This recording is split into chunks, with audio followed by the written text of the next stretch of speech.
Hablamos con José Luis Orsín acerca de la vicia villosa, la vicia como alternativa, no solamente de una rotación para airear el suelo, sino también como una alternativa de forrajera. Así que, bueno, hablamos con él justamente de este tema, allí en una jornada organizada por la Unión Agrícola en el Círculo Católico.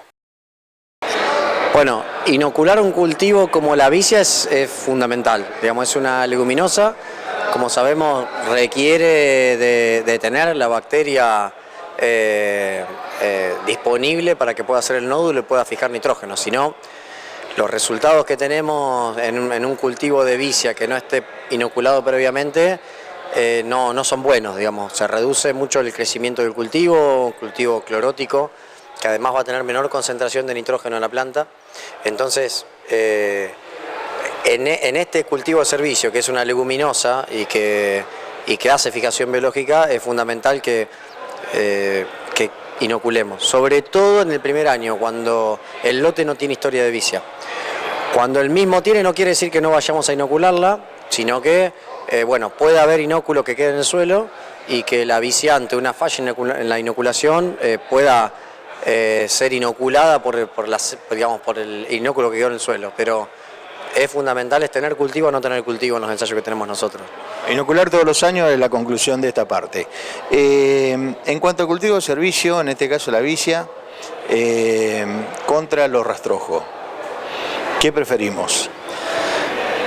Bueno, yo prefiero tener siempre algo vivo. Lo que mostramos hoy es que hay algo que no podemos comprar, que es el carbono, lo demás lo podemos meter en los sistemas. Entonces, lo que estamos tratando es de recuperar algo que perdimos durante las últimas décadas, que es carbono en el suelo. Entonces, la manera de poder lograrlo es tener raíces vivas en el suelo. Y hay un momento del año, que es el barbecho, en donde el suelo queda desnudo todo el tiempo, el agua de otoño se pierde si no la aprovechamos, y esa es el agua con la que puede hacerse un cultivo de servicio. Entonces, en ese momento donde tenemos agua residual del otoño que podemos aprovechar con un cultivo, nos puede estar compitiendo con malezas, puede estar reduciendo la erosión hídrica, eólica y muchas otras. Por eso se llaman de servicio, porque hay muchas cosas que un mismo cultivo puede hacer, y vamos a estar reduciendo la cantidad también de herbicidas aplicados si ese cultivo logra competir adecuadamente con las malezas. Entonces, lo fundamental respecto del barbecho es eso. Ahora,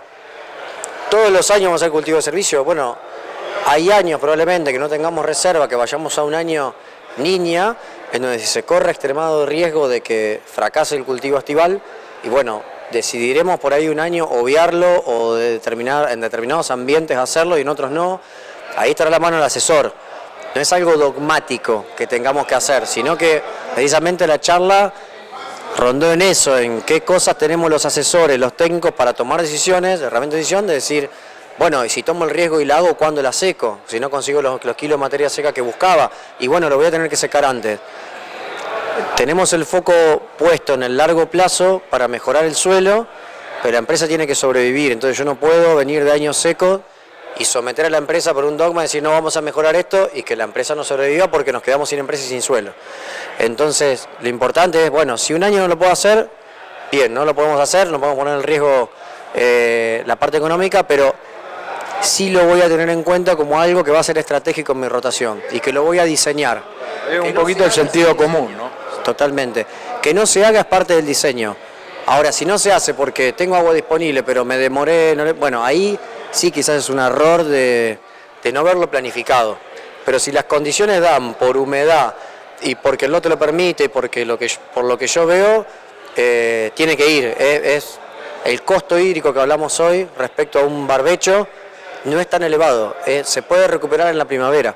Entonces, la mano del productor o el asesor que lo están tomando la decisión es medir y saber qué riesgo van a correr en base al agua que hayan consumido. Bueno, hablemos un poquito de manejo. Sembramos al voleo, con sembradora. ¿Qué es preferible? ¿Qué fecha de siembra es conveniente para nuestra zona? Bueno, yo prefiero la siembra en línea, con la sembradora, en principio al menos si nunca tuvo vicia, ¿no? ¿Por qué? Porque la eficiencia de plantación es mucho más alta, porque estamos sembrando un cultivo, como dijimos antes, está inoculado. Si yo lo dejo a la intemperie y no llueve y no nada, esa bacteria se muere. Entonces van a ser mucho mejores las condiciones que yo las... Es distinta a la gramínea es mucho más adaptable a la siembra del boleo. No quiere decir que la villa no se pueda hacer, de hecho lo hemos hecho y nos ha ido bien, y algún año no, dependiendo de las condiciones climáticas, digamos. Pero asegurar entonces con la sembradora. Si van a hacerlo por primera vez, hacerlo con sembradora, para evitar esas cosas que hay que tener en cuenta, es mucho más, depende de muchas más cosas la siembra del boleo, no es que no se pueda hacer, y no es que va a andar mal, depende de más cosas. Entonces yo lo haría el primer año, lo haría siembra en línea, sembradora de fino, y siembra para mi zona, que yo estoy al sudeste de Córdoba, lo más temprano posible. Y hoy charlábamos con los productores aquí en la reunión en que ellos prefieren siembras no lo más temprana para esta zona, sino más mediados de marzo por un tema de alta temperatura. Eso va a variar en cada zona y yo voy aprendiendo de cada zona cómo lo hacen, porque quizás por alta temperatura no hayan tenido buenas condiciones de implantación. También hay que charlar, bueno, qué profundidad de siembra utilizaron, bueno, muchas cosas que pueden cambiar, pero bueno, en general, dentro de lo que es la ventana de siembra óptima, yo trato de elegir las ventanas más tempranas. ¿Por qué? Del otoño. ¿Por qué? Porque trato de aprovechar más tiempo de crecimiento vegetativo en el otoño, y eso me va a permitir que si yo consigo los kilos de materia seca que tengo como objetivo y que me sirven para competir con maleza, para aportar carbono, nitrógeno, después lo puedo secar antes, y si seco antes tengo un barbecho más largo hasta la siembra del cultivo estival para que se recargue el agua. Un poco la estrategia está ahí. Ingeniero, muchas gracias. No, por favor, a ustedes.